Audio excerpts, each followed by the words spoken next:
نحمده ونصلي ونسلم على سيدنا ومولانا محمد رسوله النبي الأمين المكين الحنين الكريم الرؤوف الرحيم أما بعد فأعوذ بالله من الشيطان الرجيم بسم الله الرحمن الرحيم يا أبت إني قد جاءني من العلم ما لم يأتك فاتبعني أهدك صراطا سويا صدق اللہ مولانا العظیم۔ معزز مشائخ علماء کرام، معزز اساتذہ اور عزیز طلباء و طالبات، دنیا بھر میں تمام سامعین و ناظرین اور جملہ متعلقین، متعلمین اور مستفیدین، یعنی علم حاصل کرنے والے، استفادہ کرنے والے، سننے سمجھنے والے، علم کا اشتیاق رکھنے والے۔ پچھلی نشست میں ہم نے الحمدللہ تعالی علم کی اہمیت اور خاص طور پہ تحصیل علم کا جو پروسیس ہے، جسے ہم تعلم کہتے ہیں، اور ابلاغ علم جسے تعلیم کہتے ہیں، اس پورے عمل کی فضیلت، اس پر ہم نے گفتگو کرتے ہوئے آخری آیہ کریمہ جس پر ہم نے بات کی تھی اور جس کے بعض پہلوؤں پر روشنی ڈالی تھی، وہ سورہ الکہف کی آیت نمبر 66 یعنی 66 تھی۔ سیدنا موسیٰ علیہ السلام اور سیدنا خضر علیہ السلام کا واقعہ تھا۔ فَوَجَدَ عَبْدًا مِّنْ عِبَادِنَا آتَيْنَاهُ رَحْمَةً مِّنْ عِنْدِنَا وَعَلَّمْنَاهُ مِن لَّدُنَّا عِلْمًا۔ اور اس کا بقیہ اگلی آیت بھی، اس پر گفتگو ہم کر چکے ہیں۔ آج ہم اپنی گفتگو کو جس آیہ کریمہ سے شروع کر رہے ہیں وہ سورہ مریم کی آیت نمبر 43 ہے، 43۔ سورہ مریم کا نمبر 19 ہے، 19۔ اس میں سیدنا ابراہیم علیہ السلام اپنے چچا کو، آزر کو، جس نے آپ کی پرورش کی اور رواجاً احتراماً پرورش کے باعث، جیسے عرب کا رواج ہے اور قدیم زمانوں سے، تو اس کو باپ کہا جاتا تھا۔ اسی طرح ذکر آیا ہے قرآن مجید میں۔ تو ابراہیم علیہ السلام اپنے اس پرورش کرنے والے باپ یعنی حقیقی چچا کو، نسبی اعتبار سے چچا، پرورش کے اعتبار سے باپ، اس سے کہتے ہیں، اے میرے والد، میرے پاس بارگاہ الہی سے وہ علم آیا ہے، بارگاہ الہی سے وہ علم آ چکا ہے جو تمہارے پاس نہیں ہے۔ قد جاءنی من العلم ما لم یأتک، تو اس میں علم بالوحی کی طرف اشارہ کیا جا رہا ہے، اور یہ وہ زمانہ ہے آپ کا ابتدائی جس میں علم بالوحی کے علاوہ بھی اشارہ ہے ایک اور علم کی طرف جو رشد و ہدایت، فہم و بصیرت اور حقائق کی معرفت کا ذریعہ بنتا ہے۔ میں نے پچھلی نشست میں بھی اشارہ کیا تھا اس امر کی طرف، اور ابھی بھی آگے ایک دو آیات انشاءاللہ تعالی آئیں گی، ہماری گفتگو ان تک پہنچی تو پھر میں علم کی ان اقسام پر تھوڑی ڈیپتھ میں جا کے گفتگو کروں گا۔ تو فرمایا کہ میرے پاس وہ علم آ چکا ہے، تو قد جاءنی من العلم اشارہ علم بالوحی کی طرف ہے جو تمہارے پاس نہیں، فاتبعنی، سو اس علم کی وجہ سے میری اتباع کرو، میری پیروی کرو۔ اب یہاں ایک نقطہ واضح ہوتا ہے اس آیت کریمہ کی نص سے کہ صاحب علم کی اتباع کرنی چاہیے بالعموم، اگر اس کا علم صحیح ہو پھر آگے مبنی بر کتاب و سنت، یعنی وحی ربانی کی ہدایت پر مبنی ہو، تو اس کی پیروی ہے،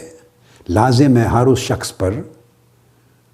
جس کے پاس اس درجے کا علم نہیں ہے۔ اہدک صراطا سویا، اس میرے علم کی پیروی کی وجہ سے میں تمہیں سیدھی راہ دکھاؤں گا،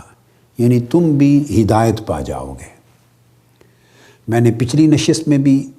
تفصیل سے بات کی تھی کئی آیات کریمہ کے تحت کہ علم صحیح ہدایت تک پہنچاتا ہے، اور علم کا اور ہدایت کا اس طرح ربط اور تعلق ہے جو ایک دوسرے سے جدا نہیں ہو سکتا۔ تو ہدایت منزل من اللہ علم سے ملتی ہے، لہٰذا کسی اور ذریعے سے حاصل ہونے والا علم اگر منزل من اللہ علم سے، وحی پر مبنی علم سے اگر ٹکرا جائے، ان میں تصادم اور تضاد ہو جائے، تو پھر ہر قسم کے علم کو رد کر دیتے ہیں۔ وحی پر مبنی علم ہر ایک پر فائق ہوتا ہے۔ اب اس سے آگے ایک آیت کریمہ لے رہے ہیں سورہ طٰہٰ کی، آیت نمبر 114 ہے۔ طٰہٰ کی جو سورہ نمبر 20 ہے، ورس 114۔ اس میں ایک بڑی عجیب بات ہے جو علم کی عظمت اور علم کی فضیلت کو اجاگر کرتی۔ اس میں آقا علیہ الصلوۃ والسلام کو اللہ رب العزت نے ہدایت فرمائی ہے، وَقُلْ رَبِّ زِدْنِي عِلْمًا فَتَعَالَى اللَّهُ الْمَلِكُ الْحَقُّ۔ یہ آیت کریمہ شروع ہو رہی ہے یہاں سے۔ بس اللہ بلند شان والا ہے، وہی بادشاہ حقیقی ہے۔ تو اللہ رب العزت کی توحید سے اس آیت کا بیان شروع ہوتا ہے، اور آیت کریمہ ختم ہوتی ہے اس دعا پر جو حضور علیہ الصلوۃ والسلام کو تلقین کی۔ اللہ رب العزت نے فرمایا، اے میرے حبیب مکرم صلی اللہ علیہ وسلم، وَقُلْ رَبِّ زِدْنِي عِلْمًا، آپ اللہ کے حضور یہ عرض کیا کریں کہ اے میرے رب مجھے علم میں اور بڑھا دے، میرے علم میں اور اضافہ فرما۔ یہاں ایک اہم چیز جو توجہ طلب ہے وہ یہ کہ حضور علیہ الصلوۃ والسلام کو اللہ رب العزت نے بے شمار نعمتیں عطا فرمائیں اور بڑے انعامات اور اکرامات اور احسانات سے نوازا، بڑے درجات بلند کیے، اور ہر نعمت کائنات میں سب سے زیادہ حضور علیہ السلام کو عطا ہوئی، کوالٹی میں بھی کوانٹیٹی میں بھی۔ مگر کسی ایک نعمت میں اور اضافے کے لیے فرمایا لَإِن شَكَرْتُمْ لَأَزِيدَنَّكُمْ، ہر ایک اللہ کی نعمت کے لیے اگر تم شکر ادا کرو گے کسی نعمت پر تو اللہ تعالیٰ اپنی نعمت میں اور اضافہ فرمائے گا، اسے اور بڑھا دے گا۔ یہ عمومی تعلیم کی، مگر کسی ایک نعمت کا نام لے کر پورے قرآن مجید میں یہ بات توجہ طلب ہے۔ اللہ رب العزت نے حکم نہیں فرمایا کہ اس میں اضافے کے لیے میرے محبوب دعا کیا کرے۔ عمر بھی نعمت ہے، اخلاق بھی نعمت ہے، تقوی بھی نعمت ہے، عمل صالح بھی نعمت ہے، صحت تندرستی بھی نعمت ہے، عافیت اور سلامتی بھی نعمت ہے۔ علی حاذ القیاس بہت ساری صلاحیتیں ایسی ہیں انسانی زندگی میں، اور اللہ پاک کے بہت سے انعامات ہیں جن کا آپ شمار نہیں کر سکتے، مگر قرآن مجید میں کسی ایک نعمت کا بھی نام لے کر صراحتاً اس طرح کا حکم نہیں فرمایا کہ اس نعمت میں مزید اضافے کے لیے دعا کیا کیجیے۔ جس میں اضافے کی دعا کا حکم فرمایا وہ نعمت علم ہے۔ فرمایا وَقُلْ رَبِّ زِدْنِي عِلْمًا۔ آپ اندازہ کریں کہ علم کی قدر و منزلت کیا ہے، اور اللہ رب العزت کی اپنی نگاہ عظیم میں علم کا مقام اور اس کی جگہ کیا ہے کہ حضور علیہ الصلوۃ والسلام کو تلقین فرما رہے ہیں کہ دعا کیا کیجئے، میرے حضور عرض کیا کریں کہ میں آپ کے علم میں اور اضافہ کروں۔ تو یہاں سے دو چیزیں معلوم ہوئیں، ایک تو یہ وہ اضافہ کرنے کی التجا اور دعا کسی اور نعمت کے لیے اس کا جو حکم نہیں آیا سوائے علم کے، تو پتہ چلا کہ علم اتنی بڑی نعمت اور اتنی بڑی شے ہے کہ آقا علیہ السلام کو بھی اس میں ہر وقت اضافے کے لیے دعا کرنے کا کہا گیا۔ دوسری بات یہ معلوم ہوئی کہ علم ہمیشہ بڑھتا رہتا ہے، علم جامد نہیں ہوتا، تو علم نبوت میں بھی اضافہ ہوتا رہتا ہے لمحہ بلمحہ۔ یعنی آقا علیہ السلام نے جب اعلان نبوت فرمایا، رسالت کا دور جب شروع ہوا اور آپ کی بعثت ہوئی، تو جو علم کا آپ کا درجہ اور مرتبہ اس وقت تھا وہ درجہ نہیں تھا جب آپ دنیا سے رخصت ہوئے۔ تو آپ کے اپنے مراتب علم بھی لمحہ لمحہ، روز بروز، وقت بوقت بڑھتے گئے، اور دنیا سے آقا علیہ السلام جب رخصت ہوئے تو علم کے باب میں کوئی حقیقت ایسی نہیں رہ گئی تھی جس کا علم اللہ رب العزت نے آقا علیہ السلام کو عطا نہ فرما دیا۔ یعنی آپ کی حیات مبارکہ میں کسی گوشے میں بھی کسی امر کی نسبت کسی پہلو میں لا علمی نہیں رہی تھی۔ لا علمی کی ہر حالت آپ کے وصال سے قبل علم سے بدل دی گئی تھی۔ یہ قر رب زدنی علما سے مستفاد ہوتا ہے۔ نبی کی دعا رد نہیں ہوتی، اور پھر یہ ایسی دعا ہے جس کے کرنے کا حکم اللہ رب العزت دے رہا ہے کہ میرے حبیب آپ مجھ سے یہ دعا کیا کریں۔ یعنی وہ اضافہ فرمانا چاہتا ہے لمحہ لمحہ، اور علم نبوت کو، علم مصطفیٰ کو اس مقام تک پہنچانا چاہتا ہے کہ مخلوق کے لیے اس سے آگے علم کا کوئی اور درجہ نہ رہے، اس کے بعد فقط علم خالق ہو۔ تو علم مخلوق اپنی آخری حد کو پہنچ جائے، اس سے اوپر مخلوق کے لیے ممکن نہ ہو، پھر علم خالق ہے۔ اس درجے تک علم نبوت کو، علم نبوت محمدی صلی اللہ علیہ وسلم کو پہنچانے کے لیے اللہ رب العزت حکم فرما رہا ہے۔ تو جب اللہ حکم فرمائے گا، یہ ایک عقیدے کا نقطہ بھی فرع ہے، فرع ایک چھوٹی سی برانچ ساتھ بیان کر دوں کہ جس علم میں اضافے اور اس کے مرتبہ کمال تک پہنچانے کا حکم اللہ رب العزت خود فرمائے، اور پھر آقا علیہ السلام تعمیل ارشاد الہی میں عمر بھر یہ دعا کریں، چونکہ فرمایا قل رب زدنی علما، عمر بھر دعا کریں کہ باری تعالیٰ میرے علم میں اور اضافہ کر، اور اضافہ کر۔ تو بتائیے مرتبہ علم میں کون سی شے ایسی رہ گئی ہوگی جو حضور علیہ السلام کے دامن علم میں نہ آئی ہو؟ یہ بات سمجھنے والی۔ بعض اوقات بعض ذہنوں میں انسان ہے نا، اور انسان قیاس کرتا ہے بہت ساری چیزوں کو اپنے اوپر، اپنے اوپر قیاس دوسرے کو نہیں کرنا چاہیے۔ ہر ایک کو قیاس اس کے حال کے مطابق کریں، اس کے مرتبے کے مطابق، اس کی صلاحیت کے مطابق، اس کی استعداد کے مطابق۔ تو آقا علیہ السلام کا ایک تو یہ، اور پھر قرآن مجید کی آیت کریمہ سورہ والضحیٰ میں اعوذ باللہ من الشیطان الرجیم وَلَلْآخِرَةُ خَيْرٌ لَكَ مِنَ الْأُولَىٰ، آپ کی آخرت آپ کی پہلی دنیاوی زندگی سے بہتر یقیناً، اور دوسرا آپ کی ہر بعد کی گھڑی پہلی گھڑی سے بہتر ہے۔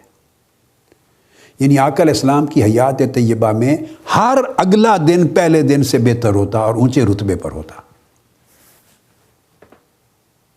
اس لیے تو فرمایا گیا کہ جو مومن اگر اس کا اگلا دن پہلے دن کے برابر رہے تو اس کے لیے خسارہ ہے۔ اس کا تقاضا اس کے ایمان کا یہ تھا کہ پچھلے دن سے اگلا دن اس کے ایمان میں بڑھ جاتا، اس کے ایمان کا درجہ بڑھ جاتا، رتبہ بڑھ جاتا، خوف خدا میں بڑھ جاتا، اللہ کے قرب میں اور آگے بڑھ جاتا۔ اس لیے آقا علیہ السلام نے فرمایا کہ میں ہر روز 70 مرتبہ، ایک حدیث میں، دوسری حدیث میں فرمایا 100 مرتبہ استغفار کرتا ہوں۔ حالانکہ آقا علیہ السلام معصوم ہیں، آپ گناہوں سے پاک ہیں، معصوم ہیں۔ نبی معصوم ہوتا ہے، اور استغفار ہوتا ہے گناہ کے لیے، لغزشوں کے لیے۔ تو جو نبی معصوم ہے گناہوں سے، لغزشوں سے، وہ استغفار کیوں کرتا ہے؟ تو اس کے کئی معنی ہیں۔ میں اب اس حدیث کی شرح کی طرف تو نہیں جا رہا، میں مرکوز رکھنا چاہتا ہوں اپنی پوری گفتگو اسی نقطے پر جو ہمارا موضوع ہے۔ تو معصوم نبی کیوں استغفار کر رہا ہے؟ تو وہ یہ ہے، عرفاء نے، محدثین نے، دونوں طبقات نے، عارفین نے بھی، محدثین نے بھی، اہل علم نے یہ بیان کیا کہ آقا علیہ الصلوۃ والسلام کی چونکہ ہر بعد کی زندگی کی ہر بعد کی گھڑی، آپ کی حیات مبارکہ کا ہر بعد میں آنے والا لمحہ، ہر اگلا دن پچھلے دن سے افضل ہوتا، ہر اگلا لمحہ پہلے لمحے سے اعلیٰ ہوتا، ہر اگلی گھڑی پہلی گھڑی سے اونچے رتبے والی ہوتی، چونکہ لمحہ بلمحہ آپ کا درجہ بلند سے بلند ہوتا جا رہا تھا۔ تو جب آپ بلند رتبے پہ کھڑے ہو کے پیچھے نگاہ ڈالتے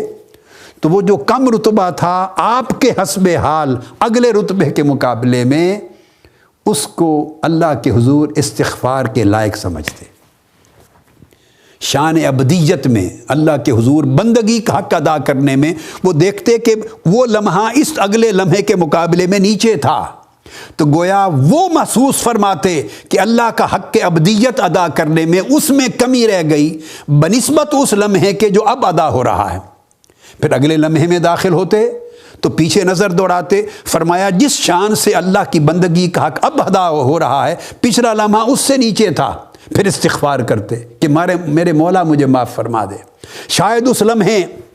میرے اوپر جو حق ہے تیری بندگی کا شاید اس لمحے اس شان سے ادا نہ ہوا ہو۔ اس طرح لمحہ بلمحہ جو آپ کی شان رتبہ بلند ہوتا چلا جاتا اور پلٹ کے پچھلے لمحے کو دیکھتے تو وہ لمحہ اس لمحے کے مقابلے میں کم ہوتا، کم تر ہوتا، اس لمحے کی دوسرے لمحے کے مقابلے میں کمتری کو دیکھ کر اور اس کی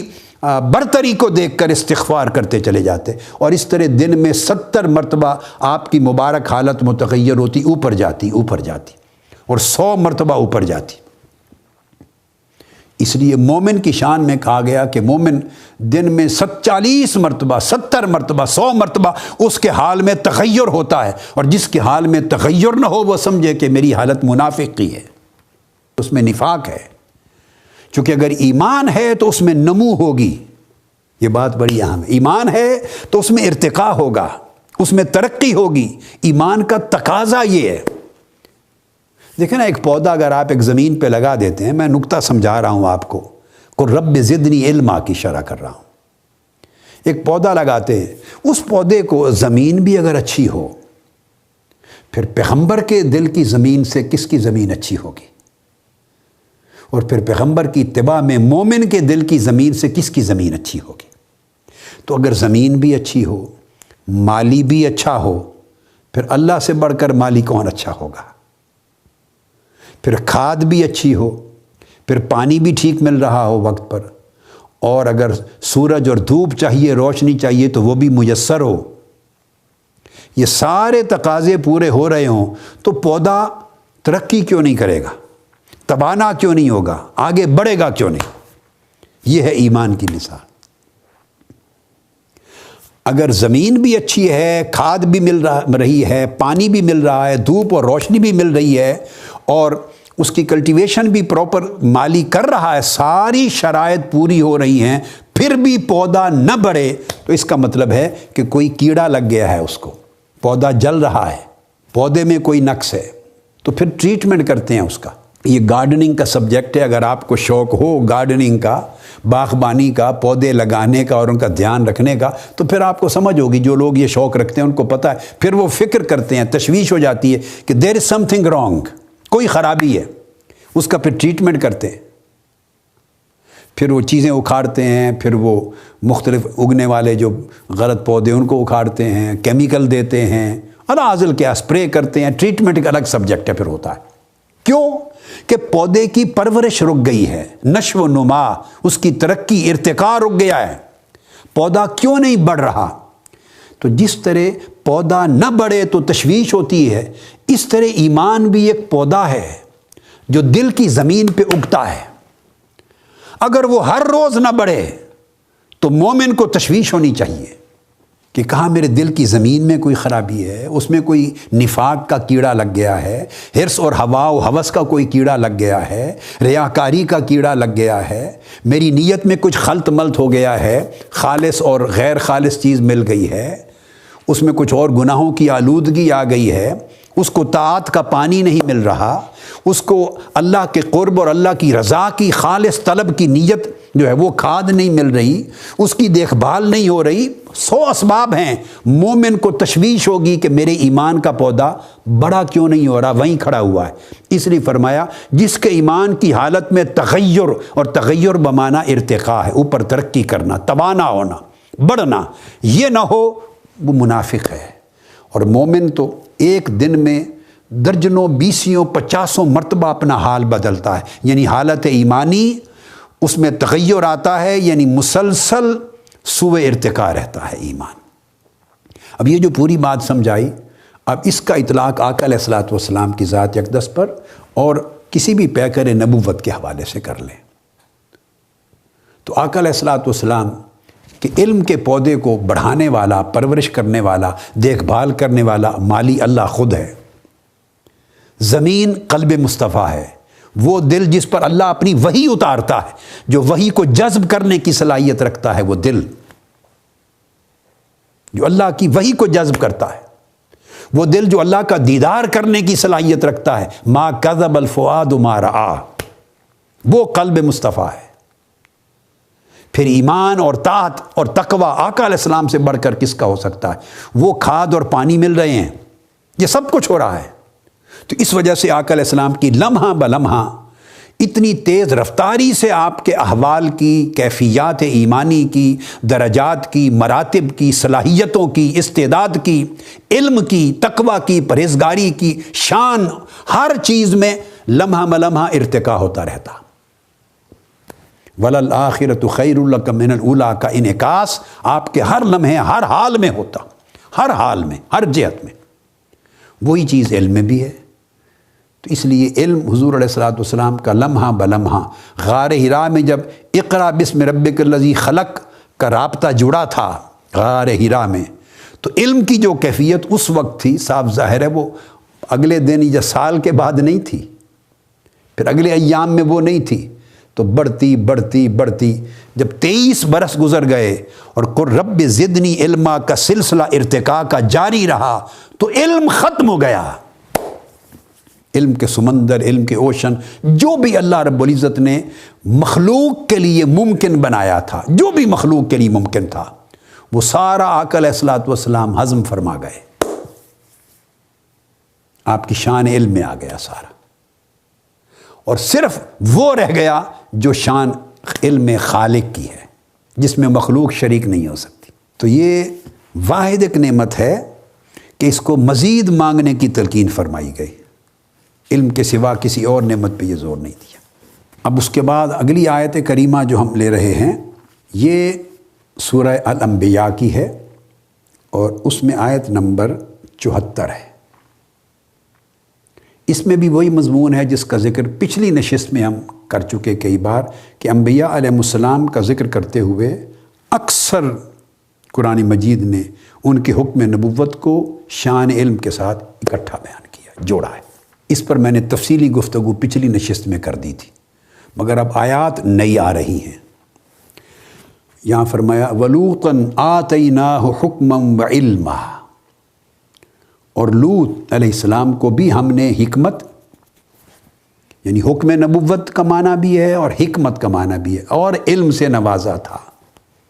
تو حکمت اور علم سے نوازا تھا، یہ حکم نبوت اور علم سے نوازا تھا، تو یہاں بھی جوڑا ہے۔ وَنَجَّيْنَاهُ مِنَ الْقَرْيَةِ الَّتِي كَانَتْ تَعْمَلُ الْخَبَائِثَ إِنَّهُمْ كَانُوا قَوْمَ سَوْءٍ فَاسِقِينَ۔ فرمایا کہ جب ہم نے ان کو حکمت اور علم سے نوازا تو ہم نے انہیں اس بستی سے نجات دے دی جہاں کے لوگ گندے کام کرتے تھے، پلید کام کرتے تھے، اور بے شک وہ بہت ہی بری بد کردار قوم تھی۔ اب یہاں دو چیزیں اسٹیبلش ہوتی ہیں۔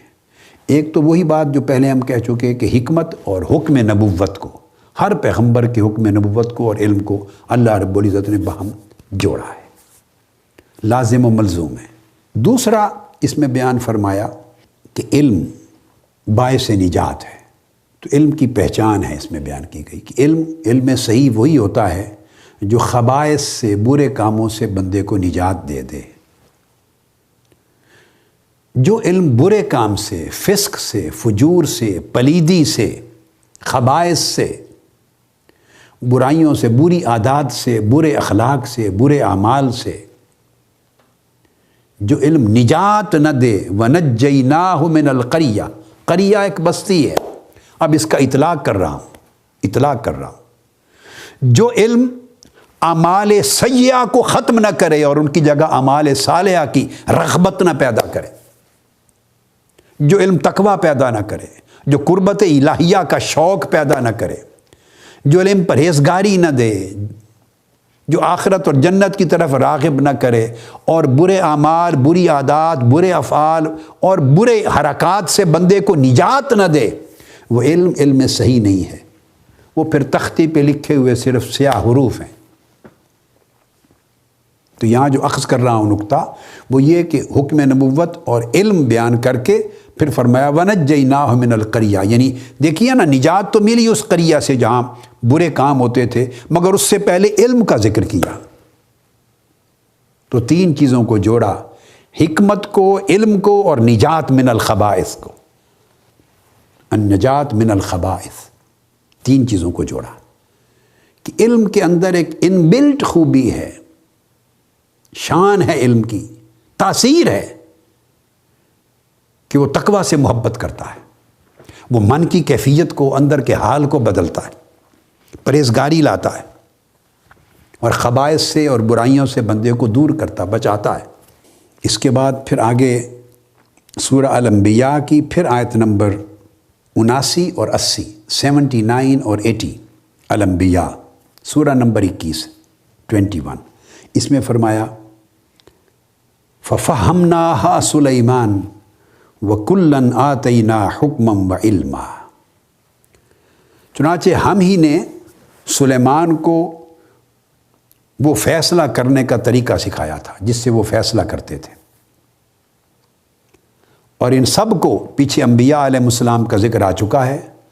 اب بالجملہ بات ہو رہی ہے، ان سب کو حکمت اور علم سے نوازا تھا ہم نے۔ پھر دیکھ، اب تمام انبیاء کا بالجملہ ذکر کر کے حکمت اور علم سے نوازا تھا، ان کی شان بیان کر دی کہ ان کی نمایاں شان ہی یہ تھی کہ وہ صاحبان علم و حکمت تھے۔ اس کے بعد اب ہم آتے ہیں سورہ الحج کی آیت کریمہ پر، اور یہ 3 آیتیں میں اکٹھی پہلے کوٹ کرتا ہوں، اور یہ پھر اس پر علم کی ایک بحث ہے۔ سورہ الحج کی آیت نمبر 3 ہے، اور سورہ الحج اس کا نمبر 22 ہے، 22:3۔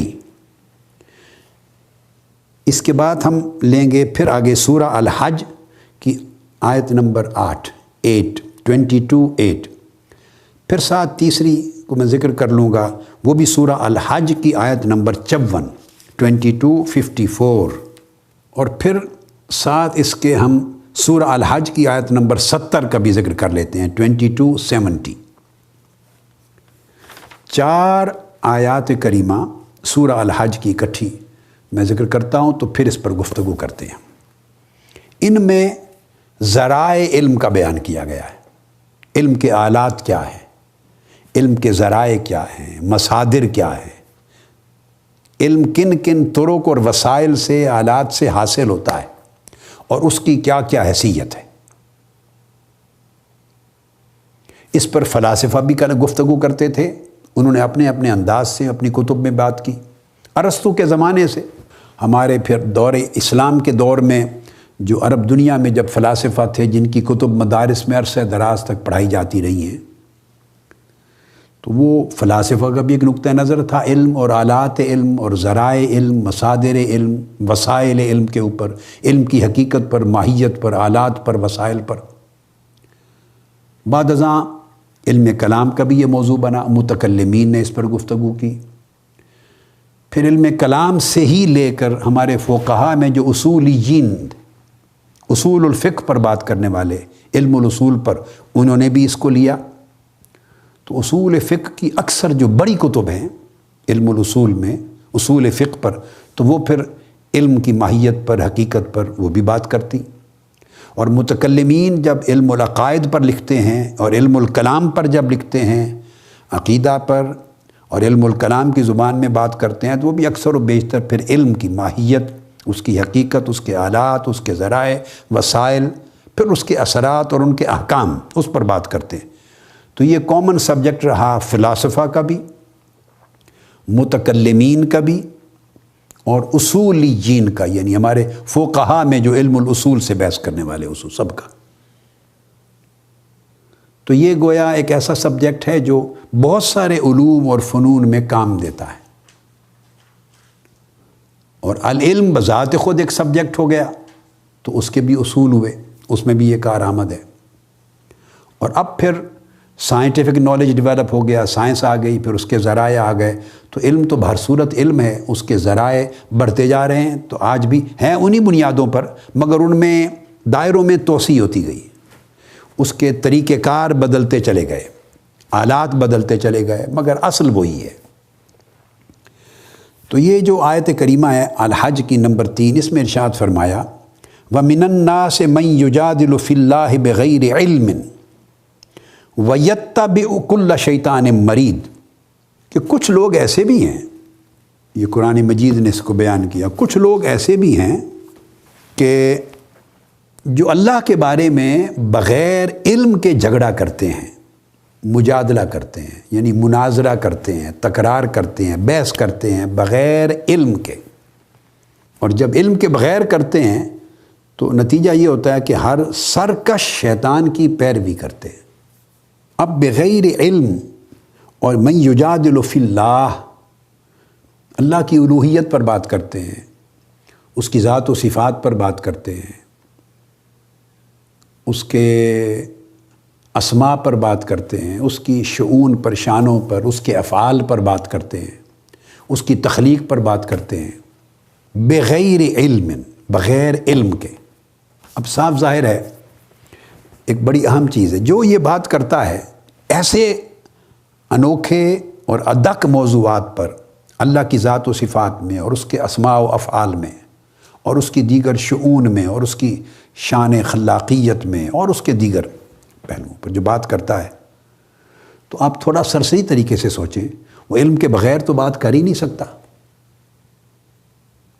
تھوڑا آپ غور کریں اس پر، یعنی ایک بالکل جاہل آدمی، بالکل جاہل، ان پڑھ ہے، تو وہ تو اس موضوع پر بات کر ہی نہیں سکتا۔ کرے گا کتنی، کرے گا کتنی دیر، کرے گا کیا کرے گا؟ تو یہ اشارہ کیا گیا ہے قرآن مجید میں کچھ ایسے لوگوں کی طرف جو آقا علیہ الصلوۃ والسلام کے زمانہ اقدس میں ان کے مفسرین نے، میں اب تفسیری پہلو کی طرف نہیں جانا چاہ رہا، نام بتائے گئے کہ جو اللہ کی ذات و صفات اور اسماء و افعال پر بحث کرتے تھے، اللہ کی تخلیق خلق پر بحث کرتے، موت کی حقیقت پہ بحث کرتے، باس بعد الموت پر بحث کرتے، کس طرح نشور ہوگا، مرنے کے بعد ہڈیاں خاک میں مل جائیں گی، کیسے ممکن ہے نہیں اٹھائے جائیں گے، حشر و نشر کیسے ہوگا، تو وہ سارا اس پر بحث کرتے، اس کا رد کرتے، نفی کرتے۔ اللہ رب العزت نے فرمایا کہ وہ اللہ کی ذات، اللہ کے بارے میں، یعنی اللہ کی ان شانوں کے بارے میں بغیر علم کے جھگڑا کرتے ہیں۔ تو ان کے پاس اپنا علم تھا، جو چیز ان کے پاس تھی وہ اپنی عقل اور رائے سے کرتے تھے۔ تو قرآن مجید نے مجرد رائے سے، فلسفیوں کا طریقہ کار تھا، مجرد رائے سے جو بحث کرتے تھے اس کو رد کر دیا اور فرمایا یہ سرکش شیطان کی پیروی کرنا ہے۔ تو یہاں جب کہا من یجادل فی اللہ بغیر علم، علم کی نفی کی کہ ان کے پاس علم نہیں ہے اور بغیر علم کے ان امور پر بحث کرتے ہیں، تو اس کا مطلب ہے جو علم وہ سمجھتے تھے بحث کرنے والے، جس کی بنیاد پر وہ نفی کر رہے تھے اللہ رب العزت کی شانوں کی، اس کے اسماء و صفات کی، اس کے افعال کی، اس کی قدرت کی، خلق اولا کی، پہلی تخلیق کی، پھر نشأت بعد موت کی، جس کی نفی کر رہے تھے، اس کے پاس بھی ان کے ذہن میں، ان کے خیال میں کچھ تو تھا نا جس کو وہ علم سمجھتے تھے، کفار۔ اس کو قرآن مجید نے کہا کہ وہ علم نہیں ہے، اس کے علم ہونے کی نفی کی۔ اس کو اس لیے نفی کی علم ہونے کی کہ جس موضوع پر یہ بات بڑی باریک ہے، جس موضوع پر وہ بحث کر رہے ہیں، وہ علم اس موضوع پر کارآمد نہیں ہے، وہ علم اس موضوع تک رسائی حاصل نہیں کرتا، وہ علم اس موضوع کا ادراک اور احاطہ کامل نہیں کر سکتا، اس علم کو اس موضوع کی صحیح معرفت نہیں ہو سکتی، اس علم کی حدود چھوٹی ہیں، یا اس علم کا منبع غلط ہے، اس کا مصدر ٹھیک نہیں ہے، اس علم میں صحت کا فقدان ہے، اس علم میں ہدایت کا فقدان ہے، اس علم کا رخ صحیح نہیں ہے، اس علم میں صلاحیت نہیں کہ اس موضوع پر گفتگو کر سکے، بحث کر سکے اور کسی صحیح نتیجے پر پہنچا سکے۔ اس طرح کے کئی اسباب تھے جن معلومات کو، جس فہم کو، جس خیال کو، ان کی ذہن کی ایک سطح تھی، اس ذہن میں خیال تھا، ایک تصور تھا، وہ جو ان کے تصورات تھے ان کے ذریعے نفی کرتے تھے، اللہ رب العزت نے ان کے بارے میں کہہ دیا، انتفاء العلم کر دیا کہ علم کی نفی کر دی، یہ علم نہیں ہے۔ اس کا مطلب یہ ہے کہ ایسی صورت بھی ہوتی ہے کہ جس بسا اوقات انسان علم سمجھتا ہے، قرآن نفی کر رہا ہے کہ وہ علم نہیں ہے۔ بسا اوقات ایک علم ایک چیز کو جاننے کے لیے تو کچھ مناسب رہنمائی کر دیتا ہے، اس سے اوپر درجے کی چیز کے لیے وہ اس قابل نہیں رہتا، تو اس کے لیے وہ علم نہ رہا۔ اب اگلی آیت میں آتا ہے جو سورہ حج کی آیت نمبر 8 ہے، یہ آیت نمبر 3 تھی بگننگ میں 3، اب آیت نمبر 8 ہے 22:8، پھر اسی طرح مضمون کو دہرایا اور اس کے درمیان ایک چیز اللہ پاک نے بیان فرمائی۔ دیکھا نا، یہ آیت نمبر 3 پھر آگے آیت نمبر 8، تو اس کے درمیان کچھ آیات آئی ہیں، وہ میں پڑھتا ہوں۔ تو ایک چیز مقدمہ کے طور پہ اس مضمون کو اللہ رب العزت مضمون کو لانے سے پہلے بیان کر رہے، اور اس مضمون کو ختم کر کے اختتام پر پھر یہی بات کی، اور پھر فرمایا وَمِنَ النَّاسِ مَن يُجَادِلُ فِي اللَّهِ بِغَيْرِ عِلْمٍ وَلَا هُدًى وَلَا كِتَابٍ مُنِيرٍ۔ اب یہاں 3 چیزوں کی نفی کر دی ان سے، کفار و مشرکین سے۔ فرمایا کہ لوگوں میں سے کچھ ایسے بھی ہیں جو اللہ کی ذات و صفات اور اس کی شانوں اور قدرتوں کے بارے میں جھگڑا کرتے رہتے ہیں، بغیر علم کے، بغیر ہدایت اور دلیل کے، اور بغیر روشن کتاب کے۔ 3 چیزیں بیان کرتے، یعنی ان کے پاس نہ علم ہے، نہ ہدایت ہے، نہ کتاب منیر، نہ روشن کتاب ہے۔ اب آپ نے دیکھ لیا یہاں 3 چیزوں کا ذکر کیا، علم کا الگ ذکر کیا، ہدایت کا الگ ذکر کیا، کتاب منیر روشن کتاب کا الگ ذکر کیا۔ تو میں پہلے بھی کبھی تفسیر کے موضوع پر گفتگو کرتے ہوئے میں بیان کیا کرتا ہوں کہ قرآن مجید اللہ کا کلام ہے، مخلوق کا کلام نہیں ہے۔ وہ محض مترادفات نہیں بیان فرماتا کہ ایک ہی لفظ کو مترادف کے طور پہ 2 3 4 لفظ وارد کر دیں ایک ہی مفہوم کے، نہیں، ہر لفظ کا ایک الگ معنی ہے، ہر لفظ کا ایک اپنا اطلاق اور انطباق ہے، ہر لفظ کی ایک اپنی معنویت ہے۔ تو فرمایا کہ وہ جھگڑا کرتے ہیں اللہ کی شان کے بارے میں، اس کی قدرت کے بارے میں، ذات و صفات کے بارے میں، حالانکہ ان کے پاس نہ علم ہے، نہ ہدایت ہے، نہ کتاب منیر، نہ کتاب روشن ہے۔ تینوں چیزوں کی نفی فرما دی۔ اگلی آیت بھی پڑھ لیتے ہیں۔ فرمایا افلم یسیروا فی الارض فتکون لهم قلوب یعقلون بها او آذان یسمعون بها فإنها لا تعمى الابصار ولكن تعمى القلوب التي في الصدور۔ تو کیا انہوں نے زمین میں سیر و سیاحت نہیں کی، زمین میں چلے پھرے نہیں ہیں؟ شاید ان کھنڈرات کو دیکھ کر ان کے دل ایسے ہو جاتے جن سے وہ سمجھ سکتے۔ تو اس کا مطلب یہ ہے کہ دیکھ کر مشاہدات سے بھی علم حاصل ہوتا ہے۔ یعنی اگلی جو آیتیں ہیں تو بات کھلتی چلی آ رہی ہے، اور تو مشاہدات بھی ذریعہ علم ہے۔ یسیروا فی الارض، سیر کرتے، زمین میں چلنا پھرنا، گزشتہ امم اور قوموں کی کھنڈرات کو دیکھنا، اجڑے ہوئے محلات کو دیکھنا، جن پر سزائیں اتری، عذاب اللہ کے اترے، ان کے حالات کو دیکھنا، تاریخ کے ان صفحات پر جو زمین پر مرتسم ہیں ان کو دیکھنا۔ تو ان کو دیکھتے تو شاید ان کو کچھ سمجھ آ جاتی، اور فرمایا کہ فتکون لہم قلوب یعقلون بہا، ان کے دل ایسی صلاحیت کے حامل ہو جاتے، ان کے دلوں کو وہ صلاحیت اور استعداد مل جاتی کہ وہ بات کو سمجھ سکتے۔ او آذان یسمعون بہا، یا ان کو ایسے کان مل جاتے کہ وہ سننے لگ جاتے۔ اب یہاں بہرا پن مراد نہیں ہے، کان تو ہر ایک کے ہیں، جن کو بات کی جا رہی ہے گھومتے پھرتے ان کے بھی کان ہیں، ان کے بھی دل ہیں، مگر یہ سننا دو قسموں کا ہے۔ ایک وہ سننا جو آپ کو فہم نہ دے، اور ایک وہ سننا جو آپ کو فہم صحیح دے دے۔ تو وہ ایسے کان ان کو مل جاتے جو سن سکتے، یعنی حقیقت کو سمجھ سکتے۔ پھر قرآن مجید نے اس نقطے کو مزید واضح کیا، فرمایا فَإِنَّهَا لَا تَعْمَى الْأَبْصَارُ، وہ ان سر کی آنکھوں کے اعتبار سے اندھے نہیں ہیں۔ حقیقت یہ ہے کہ ایسے لوگوں کی آنکھیں اندھی نہیں ہوتی، یہ جو چہرے میں جڑی ہوئی ہیں اور جڑی ہوئی ہیں، ان آنکھوں کے اندھے نہیں ہیں، وَلَٰكِن تَعْمَى الْقُلُوبُ الَّتِي فِي الصُّدُورِ، ان کے وہ دل اندھے ہیں جو سینوں میں رکھے ہوئے ہیں۔ اور اس کا اشارہ عقل اور دماغ کی طرف ہے، جو نظر نہیں آتا ہے وہ جگہ ان کی قلوب اندھے ہیں، یعنی دماغ تک حقیقت کی رسائی نہیں۔ تو یہ ذرائع علم کو اور بڑھا دیا ہے۔ اور اسی طرح آگے سورہ حج کی آیت نمبر 70 میں ایک کتاب کا لفظ پھر بیان کیا، فرمایا الم تعلم ان اللہ یعلم ما فی السماء والارض ان ذلک فی کتاب ان ذلک علی اللہ یسیر۔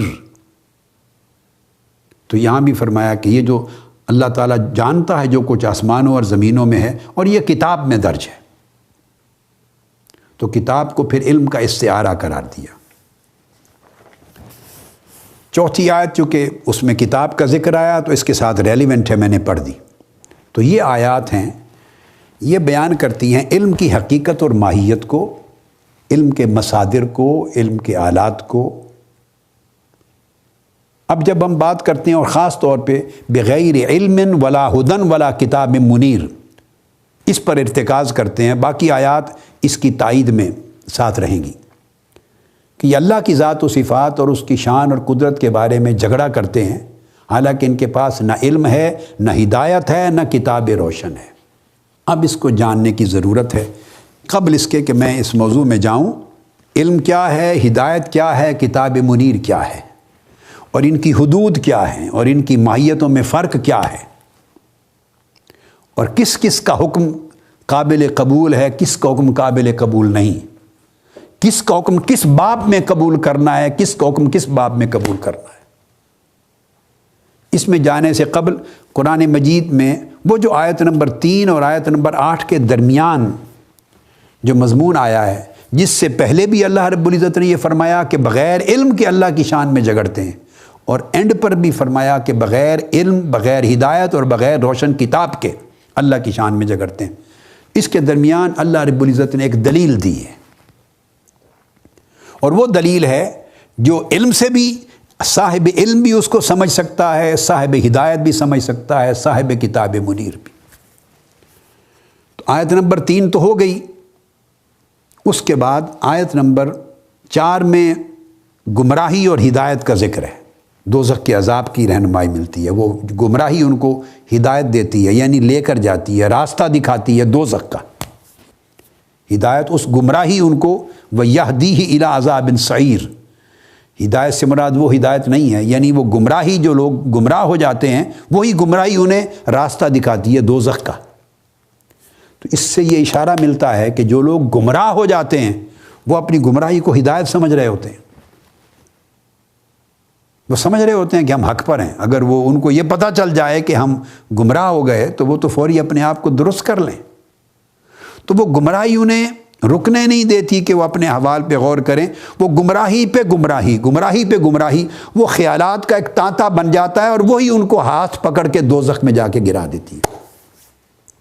لے جاتی ہے، دوزخ کا راستہ دکھاتی ہے۔ اس کے بعد وہ مضمون آیا ہے آیت نمبر 5 میں پورا،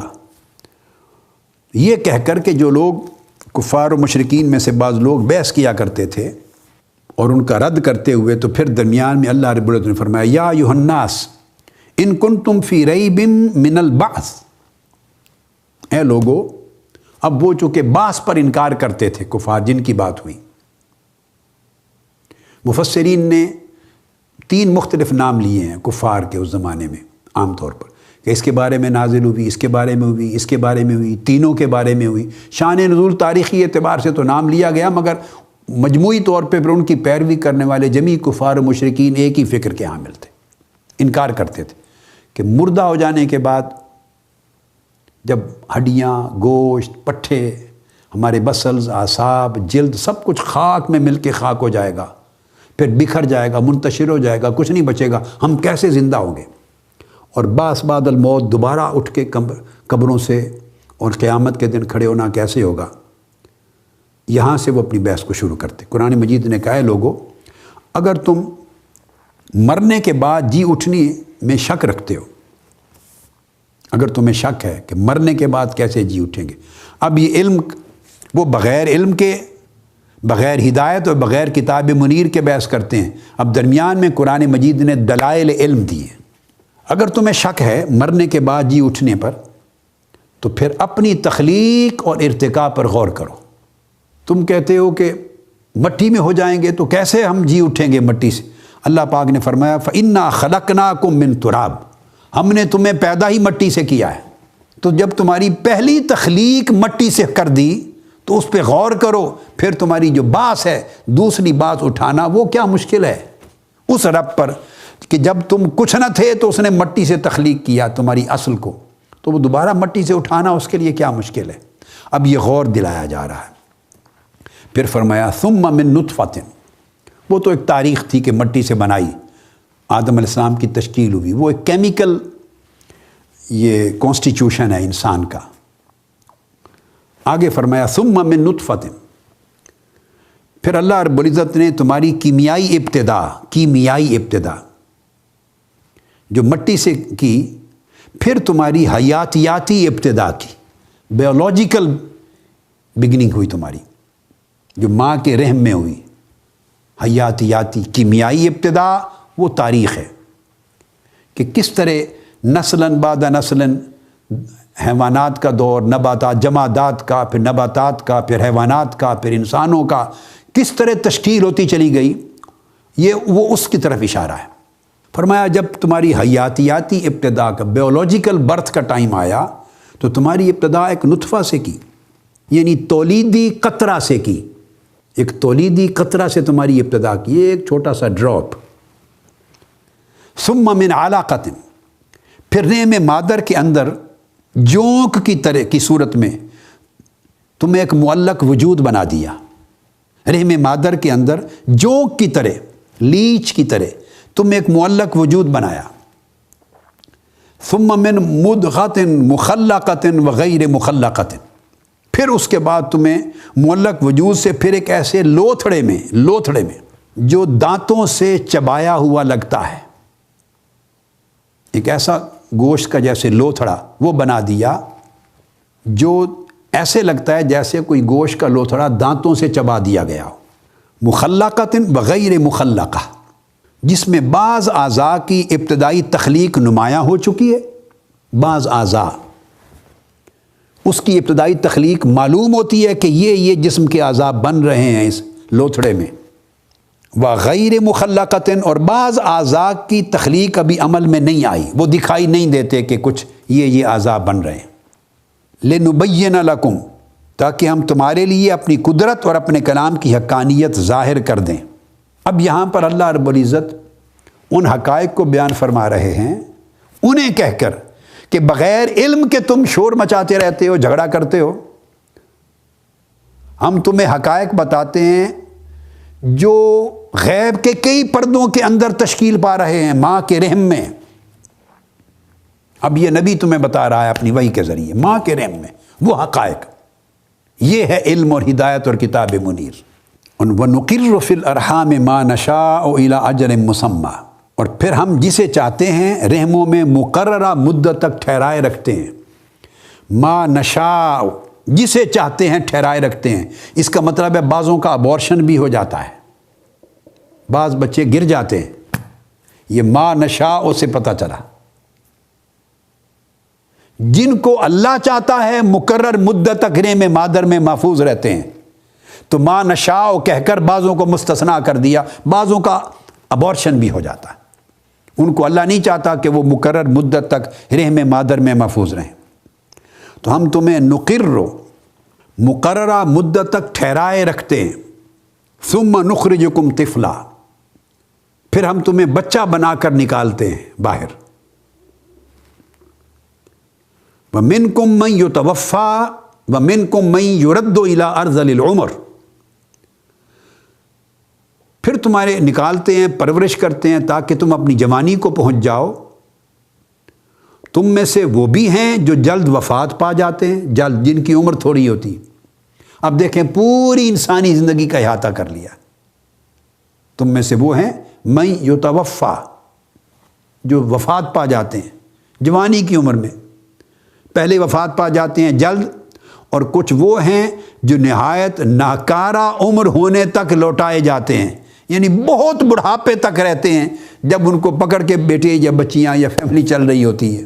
اٹھانا بٹھانا بھی مشکل ہو جاتے ہیں۔ یعنی یہ لگ بھگ 100 سال 90 سال اس کے قریب یا اس سے بھی زیادہ عمر تک کا اشارہ ہو رہا ہے، اس عمر تک بھی لے جاتے ہیں بعضوں کو۔ لِكَيْ لَا يَعْلَمَ مِن بَعْدِ عِلْمٍ شَيْئًا، تاکہ وہ شخص یہ منظر بھی دیکھ لے